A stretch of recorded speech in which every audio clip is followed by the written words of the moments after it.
સાંસદ પરસોત્તમભાઈ રૂપાલાની અધ્યક્ષતામાં milk day ઉજવાયો। અમરેલી ખાતે અમર ડેરી આયોજિત શરદ ઉત્સવ મિલ્ક ડે કાર્યક્રમ યોજાયો હતો। આ અમર ડેરીના મિલ્ક ડે કાર્યક્રમમાં ભાજપની જૂથબંધી સામે આવી હતી। ઇફકોના ચેરમેન દિલીપ સંઘાણી અને રાજકોટના સાંસદ પરસોત્તમભાઈ રૂપાલાની અધ્યક્ષતામાં મિલ્ક ડે ઉજવાયો, પણ અમરેલી જિલ્લાના 5 ધારાસભ્યોની ગેરહાજરી ઉડીને આંખે વળગી હતી।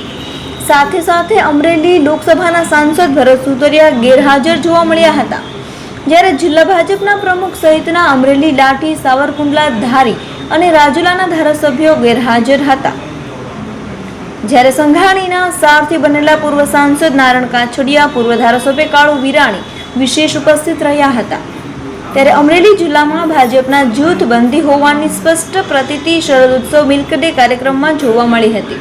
જ્યારે માનવ મંદિરમાં સંત પૂજ્ય ભક્તિ બાપુના વરદ હસ્તે રાજનેતાઓને દીપ પ્રાગટ્ય વિધિ કર્યા બાદ ખેલૈયાઓ ઓર્કેસ્ટ્રા સંગાથે ઝૂમી ઉઠ્યા હતા। જ્યારે અલગ અલગ ટ્રેડિશનલ ડ્રેસ સાથે ઓપરેશન સિંદૂર થીમ પણ આ શરદ ઉત્સવમાં જોવા મળી હતી। જ્યારે રાજકારણમાં પાવરધા પરસોત્તમ રૂપાલા અને દિલીપ સંઘાણી પણ શરદ ઉત્સવમાં ઝૂમી ઉઠ્યા હતા। પૂર્વ કેન્દ્રીય મંત્રી અને હાલ રાજકોટના સાંસદ પરસોત્તમ રૂપાલા દિલીપ સંઘાણી રાસે રમ્યા હતા। દિલીપ સંઘાણી સંગાથે તેમના ધર્મપત્ની ગીતા સંઘાણી ગરબે ઘૂમ્યા હતા।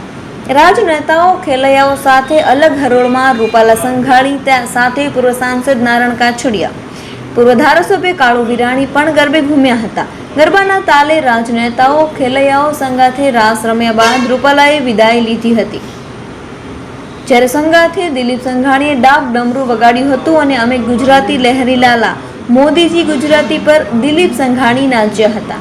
ત્યારે રાજકારણના શિલ્પી ગણાતા દિલીપ સંઘાણીનો અલગ અંદાજ જોવા મળ્યો હતો ને શિવજીના ડાક ડમરૂ સંગાથે સંઘાણી ઝૂમી ઉઠ્યા હતા। ત્યારે દિલીપ સંઘાણીએ શરદ ઉત્સવ મિલ્ક ડે અંગે જાહેર આમંત્રણમાં ખેલૈયાઓએ રાસની રમઝટ બોલાવી હોવાનું જણાવ્યું હતું। અમર ડેરીના શરદ ઉત્સવ કાર્યક્રમમાં ભાજપના જૂથબંધી સ્પષ્ટ જોવા મળી। એક પણ અમરેલી જિલ્લાના ધારાસભ્યો કે સાંસદ કે જિલ્લા ભાજપ પ્રમુખ ઉપસ્થિત ના રહ્યા, તે અંગે દિલીપ સંઘાણીએ પ્રતિક્રિયા આપીને ગાંધીનગરમાં ભાજપની અગત્યની બેઠકમાં હોય ને બધાને આમંત્રણ આપ્યા છે ને વાત પણ કરી છે ને રજા પણ લીધી છે ને સાબરમતીને કાંઠે કાર્યક્રમ હતો ને અમને પણ આમંત્રણ હતું પણ અમે રજા લીધી હતી એમ કહી જૂથબંધી પર કાંઈ ફોડ પાડ્યો ન હતો। અમરેલી જિલ્લામાં ભાજપના 2 જૂથ હોય ત્યારે સંઘાણી જૂથ સામે સત્તાધીશ ધારાસભ્યો સાંસદનું જૂથ એકબીજા કાર્યક્રમમાં જવાનું મોટે ભાગે ટાળતા હોય, ત્યારે આગામી દિવસોમાં આ જૂથબંધી ભાજપને નુકસાન કરશે તેવા સમીકરણો હાલ જોવા મળી રહ્યા છે।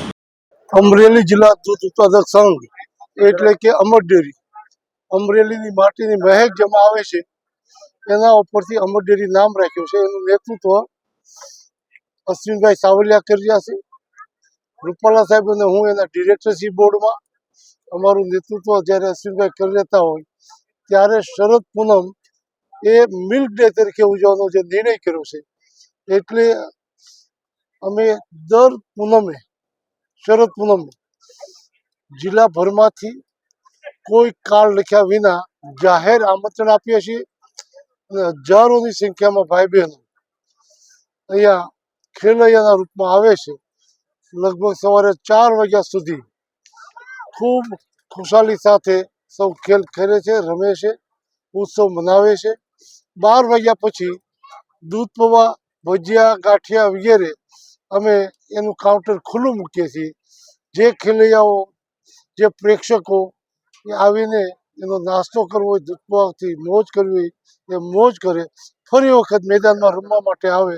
આ બધી વ્યવસ્થા અમર ડેરીના માધ્યમથી અશ્વિનભાઈના નેતૃત્વમાં થઈ રહી છે અને જિલ્લાભરના લોકો એમાં ભાગ લઈ જશે। આ વખતે દર વખતે કોઈને કોઈ અમારે ત્યાં મહેમાન હોય છે। આ વખતે ભક્તિરામ બાપુ આશીર્વાદ આપવા માટે અહીંયા માનવ મંદિરથી આવ્યા છે અને એને સૌને આશીર્વાદ આપ્યા છે, જેથી કરીને હજુ પણ સૌને તાકાત અને બળ મળે, લોકોને આર્થિક સુવિધા અને સુરક્ષા અને સમૃદ્ધિ મળે, એ દિશામાં રમત સાથે, ગમત સાથે સૌની આવક વધે એ દિશાનો સંદેશો આપ્યો। અમરેલી જિલ્લામાં રોજગારી માટેનું કોઈ સ્થાન નથી, એવી વખતે આદરણીય રૂપાલા સાહેબ અને દિલીપભાઈએ નિર્ણય કર્યો કે આ જિલ્લા માટે રોજગારી આપવી હોય તો શું કરવું પડે, અને એ નિર્ણયથી જિલ્લા બેંક દ્વારા અમરેલી જિલ્લા દૂધ ઉત્પાદક સહકારી સંઘ અમર ડેરીની સ્થાપના કરવામાં આવી. અને એ અમર ડેરીની સ્થાપના કર્યા પછી મને કહેતા ગર્વ થાય છે. 2007માં ડેરી શરૂ કરવામાં આવી.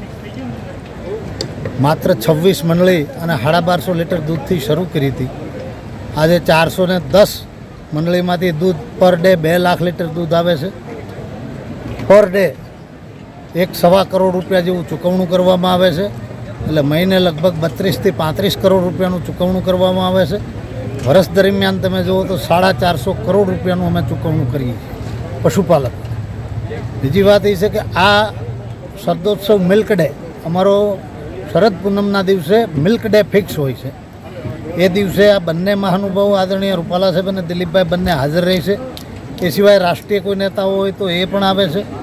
જિલ્લાના દૂધ ઉત્પાદકો, પશુપાલકો, મંડળીના પ્રમુખો, સહકારી આગેવાનો, ચૂંટાયેલા પ્રતિનિધિઓ બધા જ આ દિવસે હાજર રહેશે.